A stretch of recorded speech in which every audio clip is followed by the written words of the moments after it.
I was not familiar at all with the Passport Bros until until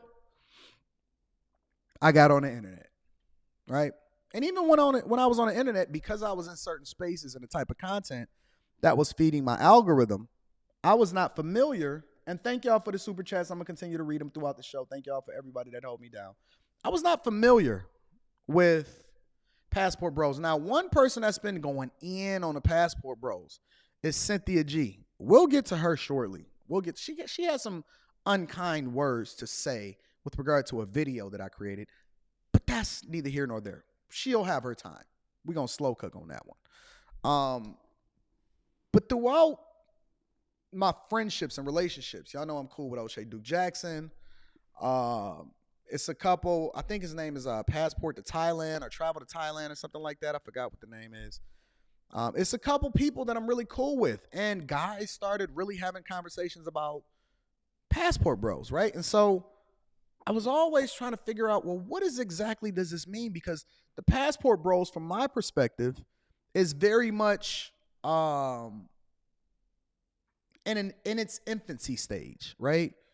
It is a thing that has been in existence, but it's just really, really starting to get popular, especially here on platforms like YouTube and Instagram and things like that, right? And so we hear a lot about the different people that are doing things overseas and, you know, sex tourism, or whether or not people are really, because it's two different sides to that story.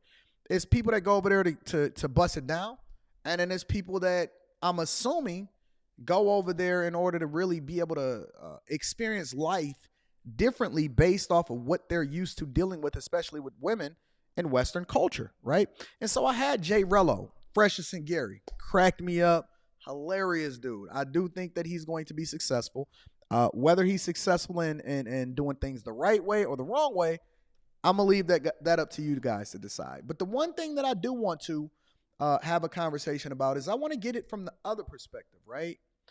And Aaron, I believe that's your name, Aaron.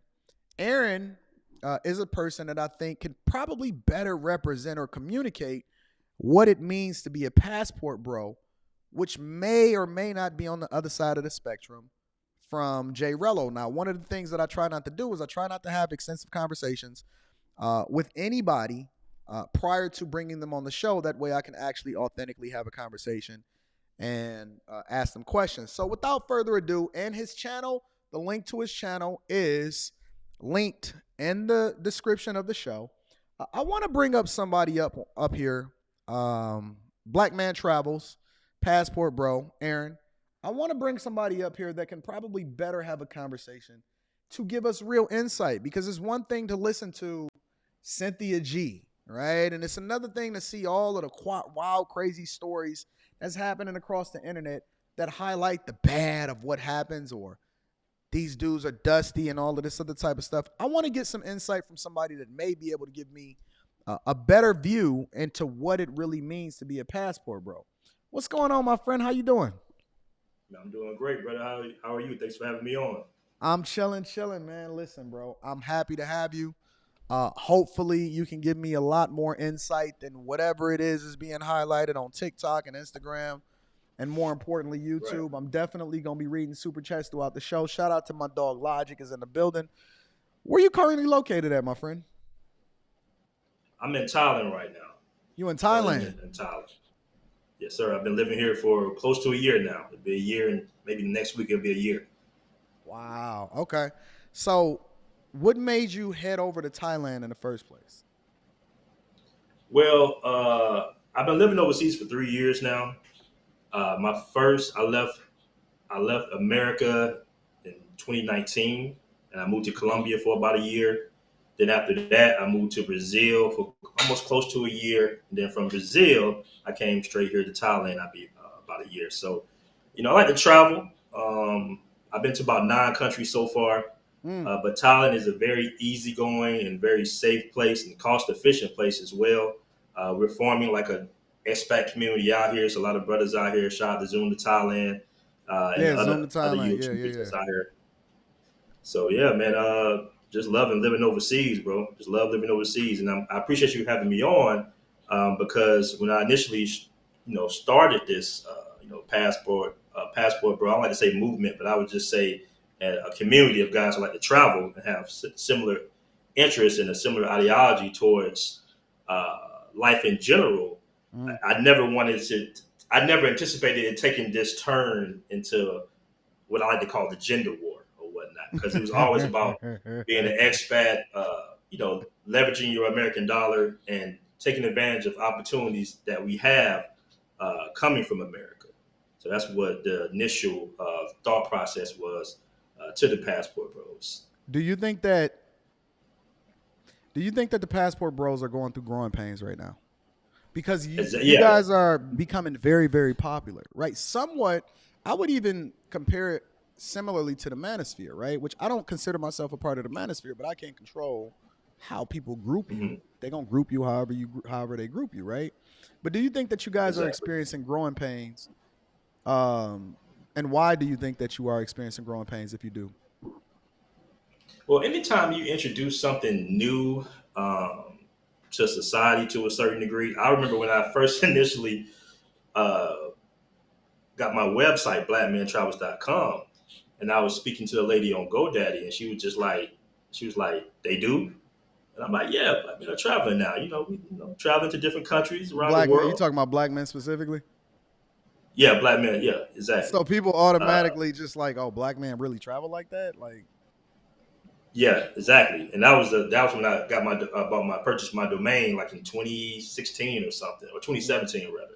yep. And so I think it just being introduced to the American psyche, especially the black community, where they just wasn't used to black men having being able to have options. Now the passport, bro, is inclusive of all ethnicities. I had black men travels, and we grew that for some time. And then I found the passport bros when I was in Brazil a couple of years ago. Mm. So How do you yeah, pick we which definitely going countries through growing that you pains. want to go to? How do you pick which countries is the best for you? Right now, like I said, I would like to, or I will be traveling to many other countries. But initially, um, I just want to give a shout out to the Black Man's Option. That's another travel group that was founded before mine, and I came up on a documentary called Frustrated, Mm. documentary about black men down in Brazil, living in Brazil, frustrated with some of the ills of the matrix, basically, where they've been dating or lack of maybe opportunities economically. And I thought about some of the things that they were saying. I said, man, I gotta really check this out. So I booked a trip, went down to Brazil, and it just changed my life. And ever How? since then, I just been How wanting to did it spread the change your words. life? What did it do to change your Well, life? Why would you say it changed your well, life? well, I did not know that Brazil had more black people in Brazil than they did America, right? Really? So I didn't. Yeah, yes, it's a huge Afro population in Brazil, and they was able to hold on to more of their customs, right? Like they still really wear their natural hair and masks out there, and it's something about you know retaining some of that cultural values that we initially had. So when I had to Brazil, even though they spoke Portuguese, I just was amazed by the culture and the people and just the energy of Brazil. It was like something I never had seen before. The music and the food and just the energy and just seeing all these Afro people. The women with their natural hair and everybody's in shape, and then you got the beach, and it Mm. just was enlightening to me. It just really changed my life, and Mm. I felt like I was like, man, I love America, but it's like we kind of like missing something a little bit. And I felt like when I left, when I was on that plane coming back, I was like, I got to figure out a way to eventually move here and live overseas. So, okay, how do you then generate enough revenue? Because you moved at a time where, yeah, we in the modern world, which means that a lot of ways, and I don't know exactly how you generate your revenue or anything like that. Hmm. And you don't even have to necessarily speak to yourself. You can speak to the overwhelming majority of the men that you know or you talk to or whatever. How are they able to maintain financially living overseas, even though the cost of living may be comparatively lower than where it is, depending on where you are in the United States? How do the majority of these guys make their money? the majority of guys I run into are going to be IT guys and ex-military, Mm, whether they on a retired military or maybe some type of pension, disability, something like that. Then you also have digital nomads, entrepreneurs. With the internet, create a lot of opportunities. I have a few streams of revenue. Of course, YouTube. I sell merch. I sell shirts and stuff like that. yeah. So that's what sustains me. But most of the guys, the majority of guys, are going to be like IT guys, digital nomads, and pretty much ex-military, and of course other YouTubers. So y'all not necessarily looking for jobs when y'all get there, like, or guys don't wind up staying there and then start working within that particular economy or infrastructure. Y'all already getting y'all money. Y'all already straight. Y'all already getting it because it's a perception of a lot of guys, and the reason why I asked that is a perception of a lot of guys, and that passport bros is broke dudes that then can't substantiate themselves financially in the views of a woman here, and so they got to go over there and be able to talk to women that will tolerate, a lot of what it is that they willing to do, or that the women is finessed into thinking that a lot of the guys is rich because they come from America. What would you say to that and that thing? Because you saying that a lot of these guys, it's IT guys. Like, these are not the broke dudes. These are professionals. These are guys that may look like you or me. And then you said, of course, obviously, passport bros is more than just black people. But these are not the dusty dudes. These are actually guys that have a lot going for them. What would you say to that? I've met more guys with resources overseas than back in the states. A Mm, lot of guys definitely have their stuff together. IT guys make a ton of money. A lot of guys make six figures. yep.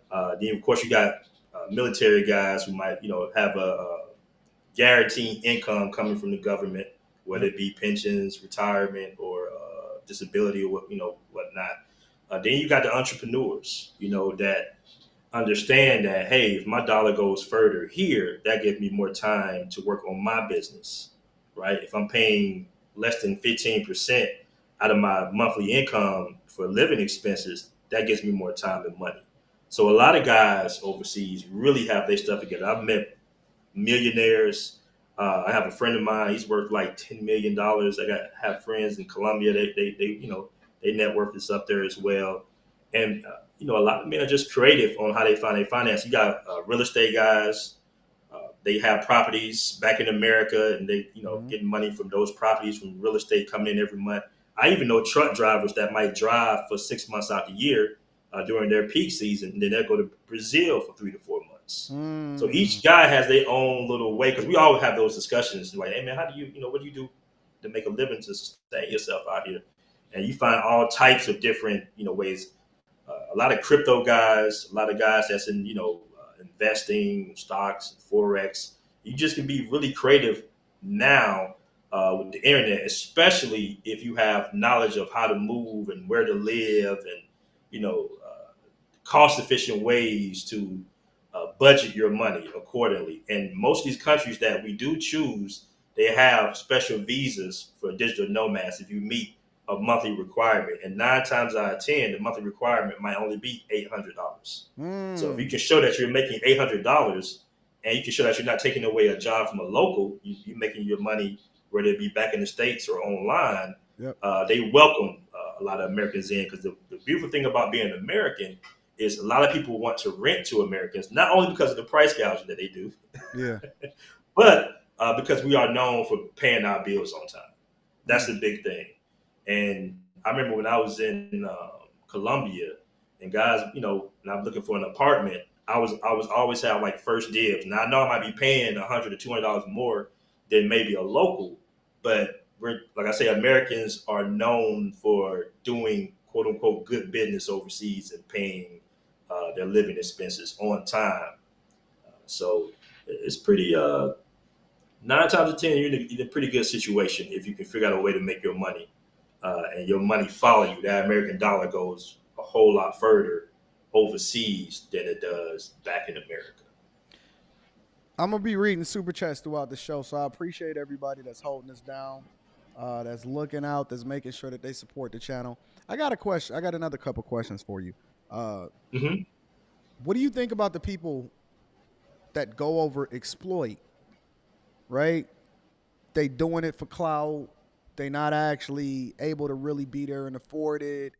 It's been a few different videos recently that went viral where, maybe a dude got stuck over there and he wasn't really even financially in a position to really be there, or you know, sex tourism is a big thing. Like if we just want to keep it real, right? Tourism is a big thing in a lot of these places. I just learned about Sasua literally last week. Um, Mhm. what do you think about that in a general sense? Do you think that it kind of paints and it stereotypically paints men in a negative light and it gives a bad name to the passport bros, which based off of what you're explaining to me, it's a completely different reason for why you there is really just as a matter of, exploring the world. Your dollar goes further. You want to be Mhm. more immersed in different cultures and understand things. And then when you see different things, you experience it much longer than people that may be tied down from whatever it is that they got going on back in the States. What do you think about people that, or these different videos that pop up that then tend to give passport bros a bad, or let me reframe it, guys that say that they're passport bros but are not operating in the same way in which you are? Yeah, well, first of all, I want to say that black men are not the face of sexual tourism. All right, Mm, that's been going on for hundreds of years, right? And they have specials and news segments of, let's just say, other people participating in that. Now, I'm not going to say that doesn't happen, but for the most part, this is a lot of misconceptions. Most brothers I know are just really just trying to lead states and have a different lifestyle and expand their options. That's for the majority. But yeah. as this movement grows, you're going to have guys that want views, that are traveling for different reasons, and we can't control that. We can't control who claims to be a passport bro. A lot of Yeah. these guys that are getting these situations don't even necessarily claim the passport bro. But passport bro is not like we take votes or we, have thorough membership requirements or anything. It's just an ideology. And the ideology that I preach is basically leverage your American dollar, having a good lifestyle, rebuilding that brotherhood. I highlight different brothers with businesses overseas. You got brothers opening up restaurants in Colombia. I interview those guys, opening up hotels in Brazil. Really? I interviewed a couple of guys out here. Like, yeah, you can form like your own little versions of a little small, community, expat community, and guys are, utilizing the American dollar and starting businesses. Like I said before, I'm not going to say that does not happen, Yeah, yeah, yeah. because people travel for different reasons. But a lot of the heat that passport bros are getting aren't really from the guys that actually live overseas. They're from guys Mm. who just go overseas for a weekend or so. Sasua is very close, um, and it's just not all Sasua, but guys should travel for different reasons. And once again, a lot of people participate in that, of all ethnicities and of all genders, right? And it's just, I hate for that to paint the picture of the whole, passport bros. But that's just not way. That's just not the truth. There's a lot of people just throwing, dirt because they be introduced to something, and they don't want men to have options. They want men to be miserable and be the dregs of society. But things are different now. Things are changing, and as far as the going back and forth, I see it all online on TikTok. I don't even engage in stuff like that. None of the travel YouTubers that I know even engage in stuff. We just try to give you guys information for the Yeah, most part because we yeah. too busy learning about the culture, learn a different language. Find out about the laws and regulations so we can maintain in a foreign country because we are guests in these countries, and we want to Mm. make sure that we represent us well, basically. But once again, we can't help who decides to say 2 weeks ago and say, "Hey, I'm a passport bro," and they just want views and they go around to these locations just filming women and all that. We can't really help that. Like you said before, it's just the growing pains for the What do most you part. think about a narrative amongst women that say that, you know, there are no more good men, or the men that then are available, or the men that actually are good? Like, for example, you just literally described a community of men that are very, very much productive. Um, they would make for phenomenal family guys, husbands, whatever it is that their life circumstances is. Y'all choose not to, be here in the United States of America for whatever reason. And I'm Mhm. personally, I think that people should be able to do whatever it is that they want to do. I don't care who you marry. I don't care if you marry somebody that's outside of what you look like and all of that. But what do you say to the idea that then they say that that's one less guy that's available on the market? What do you say to that? Dating can be frustrating in the West in general, not just America, but just in the West in general. It's very time consuming and demanding in order to make enough money to live. A lot of times we just don't have the time to invest in a relationship like that. If she's working 50, 60 hours a week, I'm working 70 hours a week. When do we have time to really see each other and get to Yeah. know each other? Yeah. Right. So it can be just difficult just off that alone. And then you got, we know how the black community is. We know how we grow up in, broken homes and everything. We got a lot of healing to do. And I love seeing black couples move overseas. You got whole groups in Thailand of, black people that are married, and it's like a fresh start to the relationship. So it can work out, right? I never been the YouTuber to be like, oh, just we're done with American women. You never hear me speak on that for the most part. Yeah. Now I brought on guests that might have, stories of being divorced and being done with dating in America. But it's good for men to know that they have an option, right? It's good because between social media, dating apps, you know, these gender based movements of guys going their own way. What some of the talking points in the black manosphere and all that good stuff is. It's good for men to know that, hey, it hasn't been working out here. I'm 35 years old. The relationships have been tough. I'm gonna go over to Brazil and date a Afro Brazilian or Afro Colombian, and she might have some of them traditional values that my grandparents had. Right? She Mm. might want a family, Mm-hmm. and I wanted to dispel another myth that women abroad are broke. That's the furthest from the truth. Brazil They is like a say that. second They say world that they country. looking for a come up on these dudes. I've dated dentists, lawyers. All right, many of my friends have.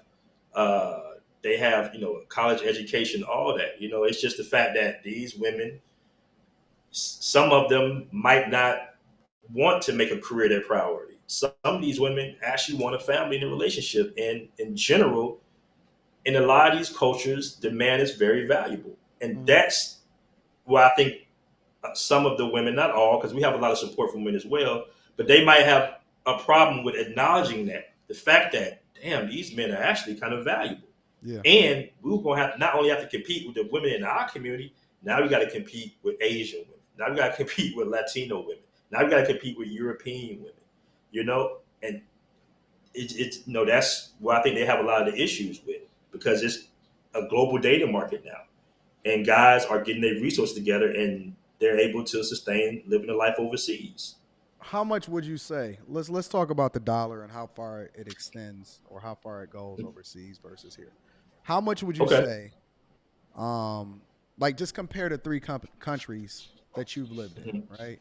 How much would you Okay. say versus how much you need in maybe different parts of America? Does a guy need to make in order to really be able to live a decent lifestyle? Here, they got this narrative where it's a six-figure guy, right? Mhm. Most women Mhm. say, "I want a six-figure man. I want a six-figure man," or whatever like that. What number do you think may be a little bit more reasonable if a guy said, "You know what? I do want to, move overseas or live overseas or whatever like that." What do you think that a guy needs to make from a yearly perspective, from an American dollar perspective, in order to be able to thrive or do pretty much okay over there? I would say if you make $40,000 a year, that might be the equivalent of making about $400,000 a year No, in no, no, no, America. no, no. You got to be kidding me. The average salary in the country that I've lived in have been between $300 and $600 a month. So if a I guy went to the city makes, of Bangkok.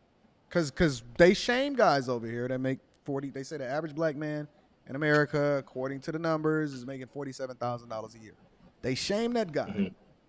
If a guy makes $47,000 a year here and he has no Mhm. expenses here, and let's just say he works remotely and he lives overseas, what's the equivalent over there? I went to Bangkok and had a friend of mine, give me a tour, and she's a school teacher, and she says, Aaron, uh, well, she's not a school teacher anymore. Now she does tours and she works for for the government. And she was saying when I was a school teacher, I was making $300 a month, and Mm, Bangkok is not super expensive. You can get a really nice apartment out there for less than $1,000 a month, and they look like you living in Manhattan. A nice little skyrise apartment. But that's just it's relatively cheaper to live in these countries, especially if you live outside of these marked up tourist areas, right? So if you don't live directly in the expensive areas, maybe 10, 15 minutes outside of it, mm-hmm. uh, it's very reasonable, man. But it depends on your quality of lifestyle. Like for me, I just need a 1 or 2 bedroom. I don't have to have a penthouse or anything like that. Yeah. It's about what you're comfortable with. But if you're making $4,000 a month US, you can live in a majority of countries around the world pretty comfortably. Mm. And what is the And the dating market food, like? What's the dating market like? I okay, so Because it here, let's differ. just It say, for varies. example, we Mhm. put the internet away, right? Let's say we put the apps away, we put Okay. away the Bumble, put away the Tinder, Hmm. whatever, Instagram, so on and so forth. Let's just say those are supplemental.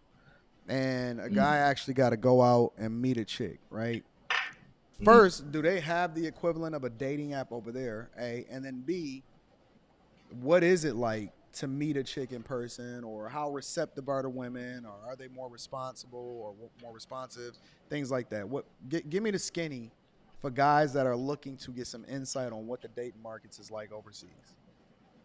Well, it varies depending on what country you're in. I would say South America, you definitely have to learn the language. That helps out tremendously if you Mm, know Spanish or know some Spanish or at least can hold a basic conversation. mm, Generally speaking, they're interested in learning about you and your culture. America is a very popular country.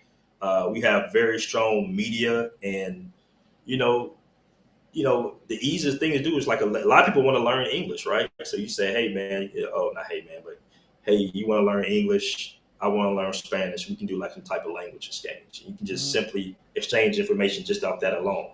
Now, all these countries have their own little versions of apps, right?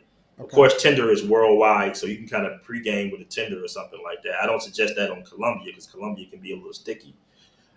But the dating market is pretty good. The biggest thing, and I know women might have an issue with this, is the fact that it's normal for women to date older guys without any type of uh, how in America you pretty much have to date your a similar age range, right? So Mm-hmm. if you're in your 40s, you should be dating women in your late 30s and all that. Well, overseas, it's not like that. None of the countries that I ever lived in, they have no problem dating a guy that's 40, that's in shape, that got his stuff together, and she might be 25 or something like that. Mm, And that makes a big difference, right? That makes a big difference on the different mentality of a woman, or the relations of men and women. You being a little older and a little bit more established, and her being a little younger, and let's just say less experienced, right?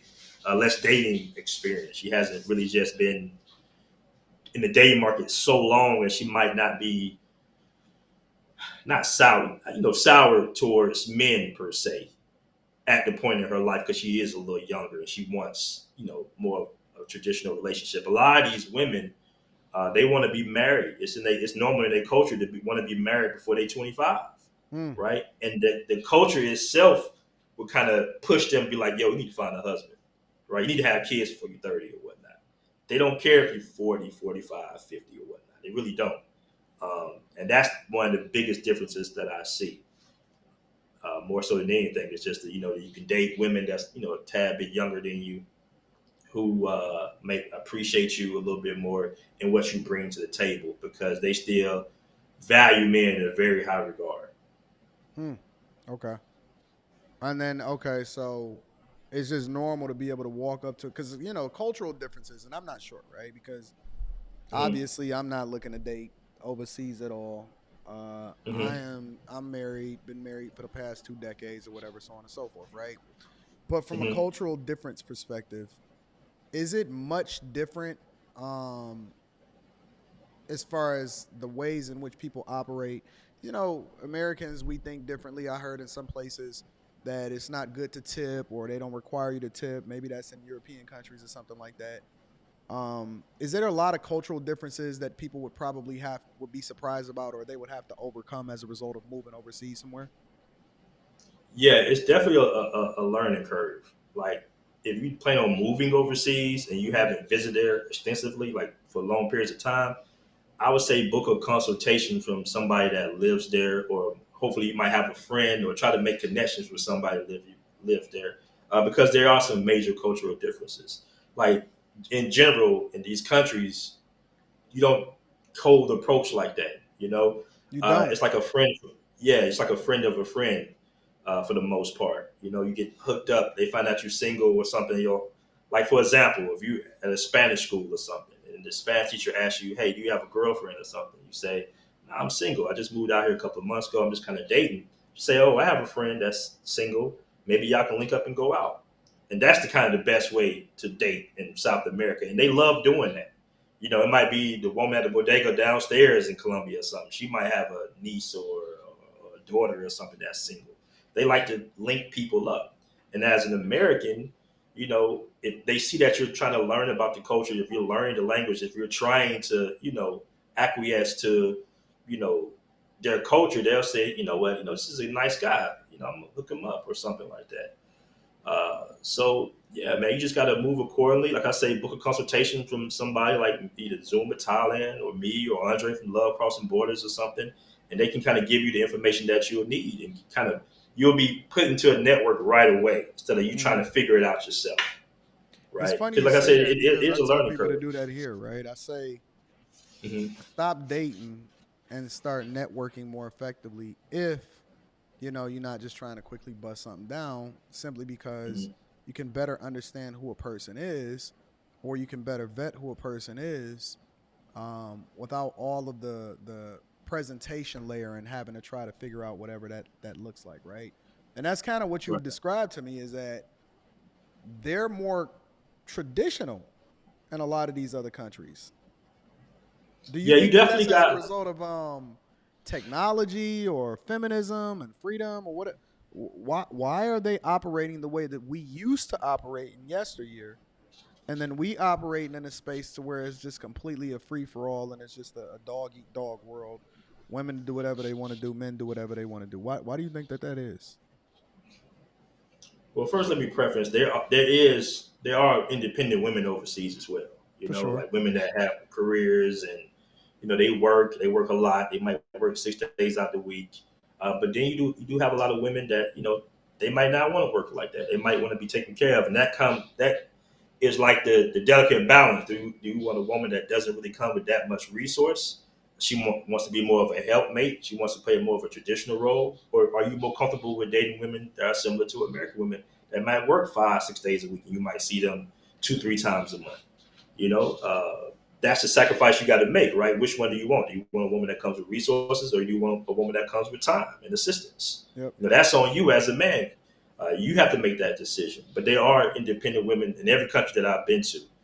But for the Mm. most part, it's just a cultural thing, man. I mean, women, like in Colombia, you meet the family right away.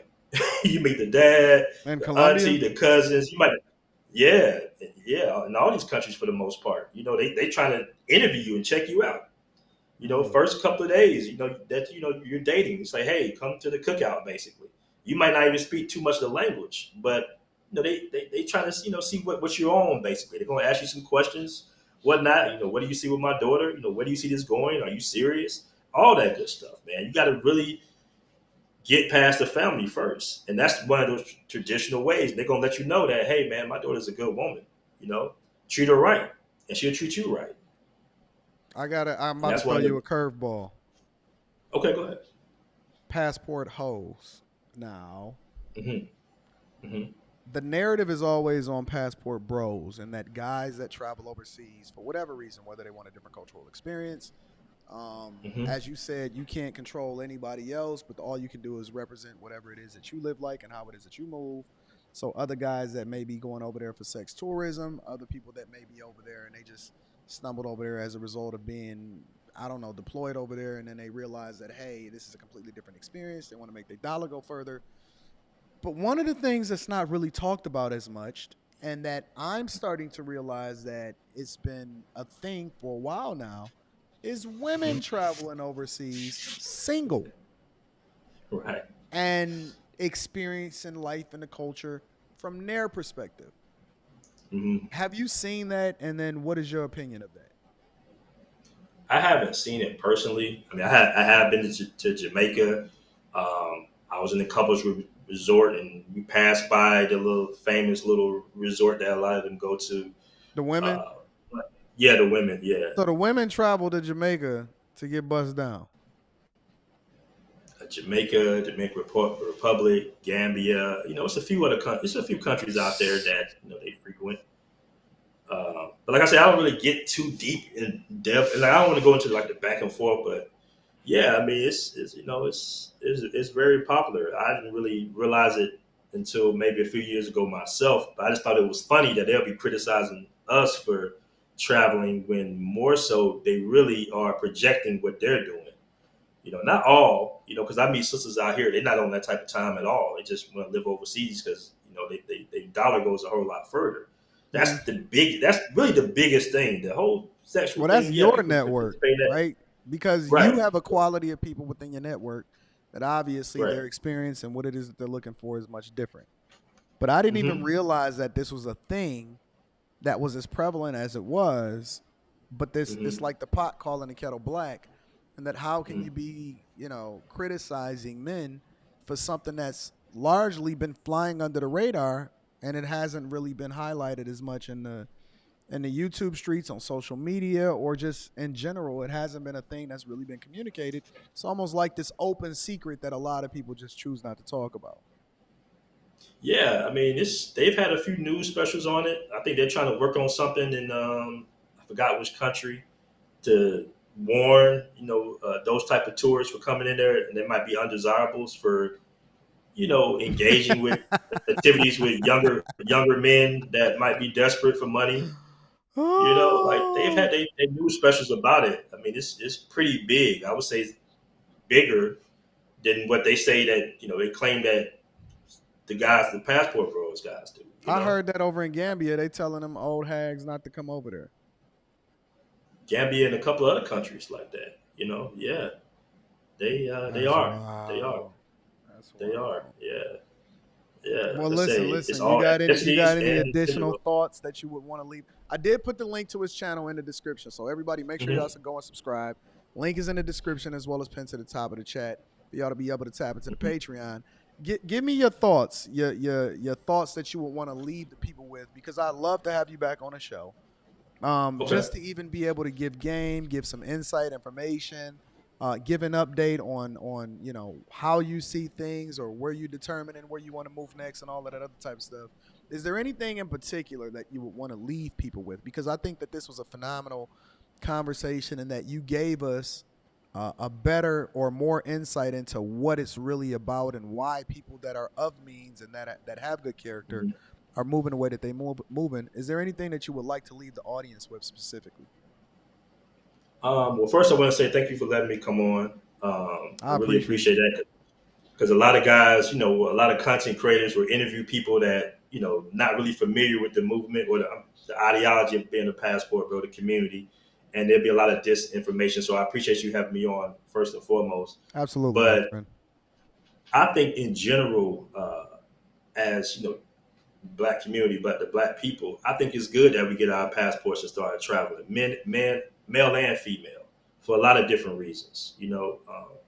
When I see the Russians out here, they have their own community.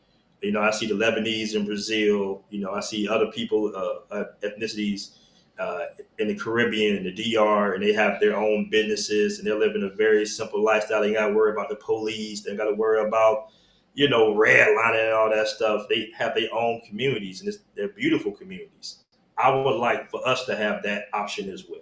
I like to see a lot of us get our passports and say, you know what, America, I love it. It's my country. We've been over here for a long time. But I got a friend of mine, who's a passport bro, and he says living in Thailand is beautiful and dope. Let's go over to Thailand. or let's go over to Brazil, or let's go over to Portugal, wherever you go.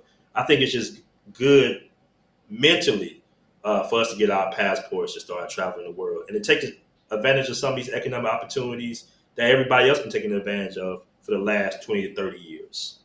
I agree. I agree 100%. Listen, my friend, I appreciate you. Thank you so much for coming on the show. I'm going to email you. I'm going to reach out to you. I'm going to call you, and I'm going to let you know.